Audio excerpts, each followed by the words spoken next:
Hey guys, so I'm reading a really nice book by this guy named Tim Grimes.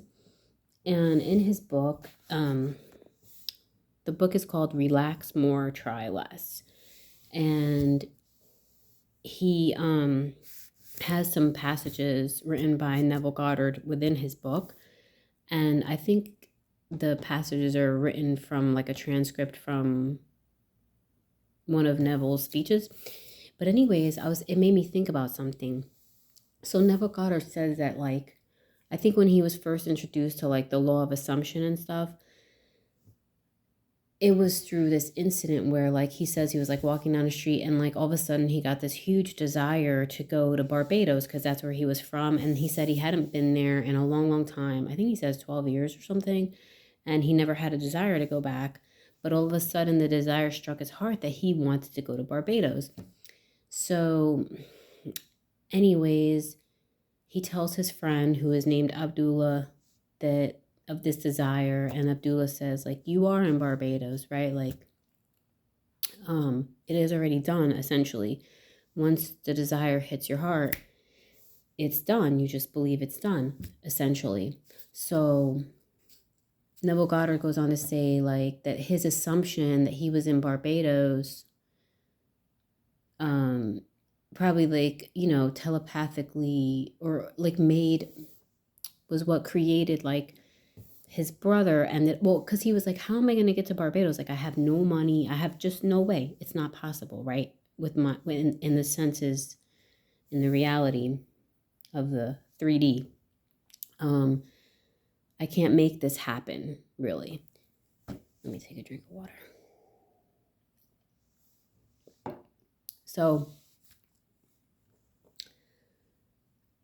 he starts to get discouraged about this, and after a while kind of consults with Abdullah again. He's like, dude, it's done, just believe it. I don't have anything else to say to your ass, basically.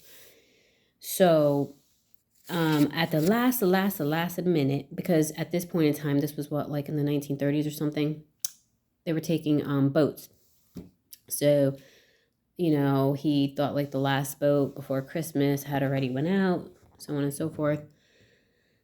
What ended up happening was his brother sent him mail or whatever that said that, hey, I bought you a ticket through so-and-so company. Just go there, tell them that, I bought you this ticket, blah, blah. All right, so it ends up coming to pass for him, through his brother, come visit us for Christmas. Here's some money. I paid for your ticket. Boom, right? So Neville says that, through his assumption, all these actions or whatever, these events were created. But I think a part of me thinks that, no, what if it was already a thought in the brother's heart that I'm going to invite Neville to come to Barbados for Christmas and I'm going to pay his way. And boom, Neville telepathically got this message to his heart, this is what's going to happen. You're going to go to Barbados. You know what I'm saying? I think that is also a possibility. Right? It's kind of what came first, the chicken or the egg, it could have happened, in my opinion, it could have happened either way. The desire came because it was saying, hey, this is what's going to happen.